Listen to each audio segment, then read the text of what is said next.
You would think that the person who rests all day would have the most energy. No stairs, no walking, no carrying heavy bags, just comfort, just ease, just sitting in a climate-controlled room while everything is delivered to the door. And the person who moves constantly, climbing stairs, walking miles, lifting, carrying, pushing, should be exhausted by the end of the day. But here is what actually happens. The person who rested all day feels drained, heavy, foggy. They cannot understand why they are so tired when they barely did anything. The person who moved all day feels alive, alert, energized. This makes no sense until you understand what your body is actually doing, because your body is not a battery that depletes with use and recharges with rest. Your body is an adaptive system that builds capacity based on demand. And when demand disappears, capacity disappears with it. This is the hidden reason why comfort makes you tired. Let us start inside a single cell. Deep within almost every cell in your body are tiny structures called mitochondria. You have heard of them. They are often called the powerhouses of the cell. But that phrase does not capture what they really are. Mitochondria are living, breathing, adaptive energy factories.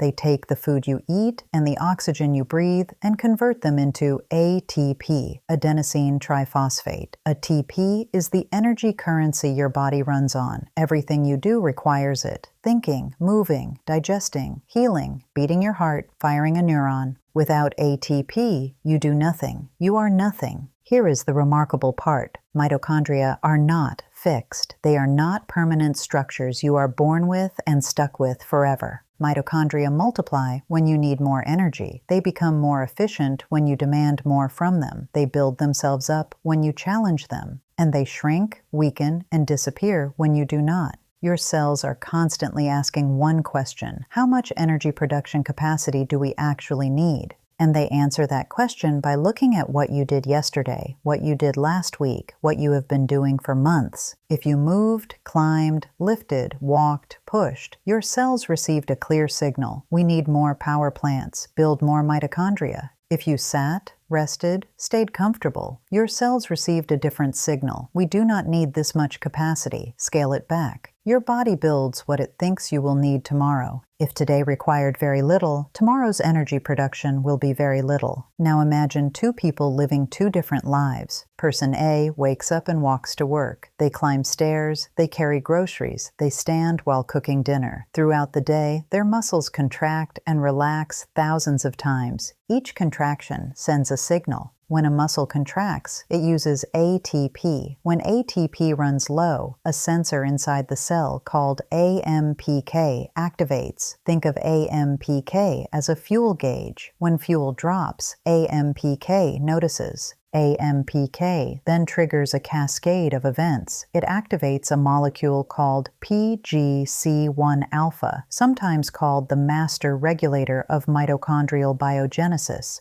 Biogenesis means creation, the birth of new mitochondria. When PGC1-alpha activates, your cells start building new power plants. More mitochondria means more energy production capacity. More capacity means more available energy for everything you do. Person A does not just burn energy by moving. They tell their cells to build the infrastructure for more energy. Now consider Person B. Person B wakes up and sits down. They drive to work. They sit at a desk. They take the elevator. They order food. They sit on the couch. Their muscles barely contract. ATP rarely depletes significantly. AMPK rarely activates. PGC1-alpha stays quiet. No signal arrives telling the cells to build more capacity. But here is where it gets worse. The body does not just maintain unused capacity out of generosity. Mitochondria are expensive to maintain. They require resources. They produce waste products. If the body does not receive signals that energy production is needed, it begins dismantling the infrastructure. Old mitochondria are broken down. New ones are not created. The power plants start closing. Over weeks and months, Person B's cellular energy capacity shrinks. Not because anything broke, not because they got sick, because the body learned that high energy production was no longer necessary. This is the paradox nobody talks about. Rest does not create energy. Demand creates energy. Your body does not stockpile capacity just in case you might need it someday. It builds capacity in response to repeated signals that capacity is actually being used.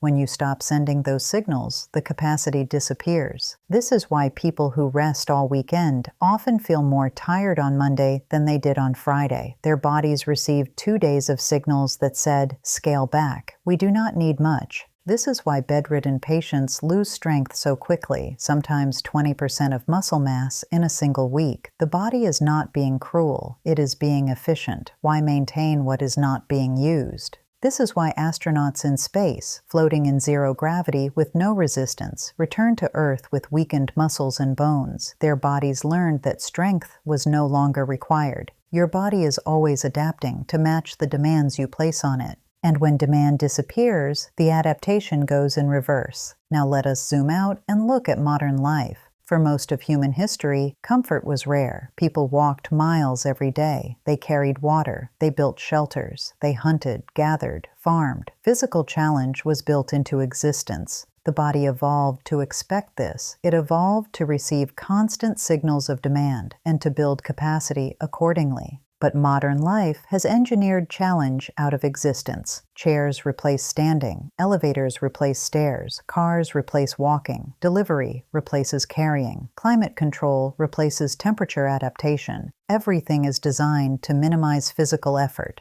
And your body, this ancient adaptive system that evolved over millions of years, interprets all this comfort as a signal. The signal says, we do not need much capacity anymore, so the body scales back. Mitochondria decline, energy production drops. You feel tired, foggy, heavy, not because you are sick, but because your cellular infrastructure has shrunk to match the demands you have been placing on it. You feel tired because your body learned that you do not need much energy. And this is the part most people never realize. The tiredness is not random. It is not a mystery. It is not something wrong with you. It is your body doing exactly what it was designed to do, adapting to the environment you provided. When you provide an environment of constant comfort and minimal challenge, your body adapts by reducing capacity. When you provide an environment of regular challenge and physical demand, your body adapts by increasing capacity. The body is not broken. The body learned this. Now here is where it gets even more interesting.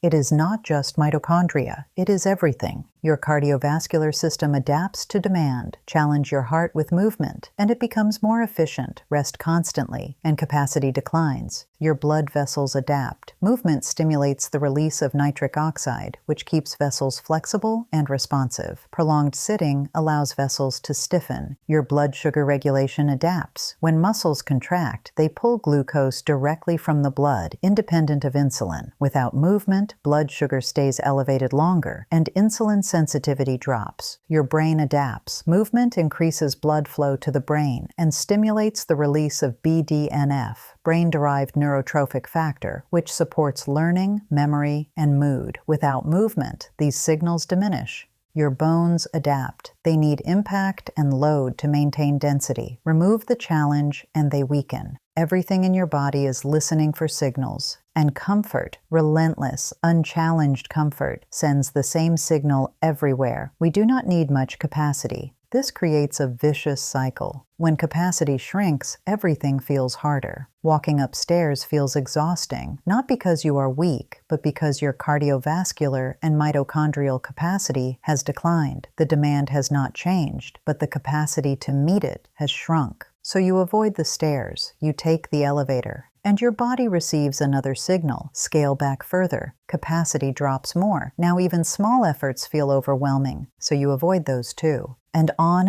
it goes. Comfort leads to reduced capacity. Reduced capacity makes effort feel hard. Hard effort is avoided. More capacity is lost. This is how people become exhausted by daily life without any disease, without any illness, without anything wrong, except a body that has adapted to an environment of minimal demand. Now here is the key insight. The goal is not to eliminate comfort. The goal is not to suffer. The goal is strategic challenge. Your body needs signals of demand. It needs to be told that capacity is required. This does not mean extreme workouts every day. It means regular, consistent movement that your body cannot ignore. Walk, take stairs, carry things, stand while working, move throughout the day, not just during a single workout. The body responds to repeated signals, not occasional heroic efforts. 10 minutes of walking 5 times a day may build more capacity than 1 hour of intense exercise followed by 8 hours of sitting, because the signal is what matters, and the signal needs to be consistent. Here is the biological truth. Your body is not a machine that wears out with use. Your body is an adaptive system that grows with use. Use it, and it builds capacity. Rest it constantly, and capacity disappears. Challenge it, and it becomes stronger. Protect it from all challenge, and it becomes weaker. This is not a design flaw. This is an ancient survival strategy. Your ancestors could not afford to maintain capacity they did not need. Resources were scarce. Energy was precious. The body learned to build only what was repeatedly demanded. That same system still runs inside you today. And when you live in an environment of endless comfort, the system does exactly what it evolved to do. It scales back. Now let us close the loop. Remember the 2 people we started with? One moved all day. One sat all day. The one who moved is not tired because they depleted themselves. They are energized because their body received signals to build capacity. Mitochondria multiplied, blood flowed freely, blood sugar was regulated, brain chemicals surged. The body said, "We need to be ready for more of this tomorrow. Build." The one who sat is not tired because they worked hard. They are tired because their body received signals to reduce capacity. Mitochondria declined, blood flow slowed, insulin sensitivity dropped, brain chemicals diminished. The body said, "We do not need much. Scale back." Same number of hours, same number of meals, completely different biology. Your body is always learning. Every day you are teaching it something. Every hour of sitting teaches it that energy production is not important. Every walk, every stair climbed, every movement teaches it that capacity is needed. The question is not whether your body will adapt. It always adapts. The question is what you are teaching it to become. The tiredness you feel is not a sign that you need more rest. It may be a sign that you need more demand. Your body built the capacity you asked for. If you want more energy, you have to send a different signal. Challenge creates capacity. Comfort, endless, unchallenged comfort, lets capacity disappear. Your body is an ancient adaptive system that rewards what it repeats. Move, and it builds the infrastructure for movement. Rest, and it dismantles what is not being used. The choice is yours, but your body will always respond the same way. It will always build what it thinks you will need tomorrow. What you do today determines what that will be. Your body is always learning. The question is, what are you teaching it?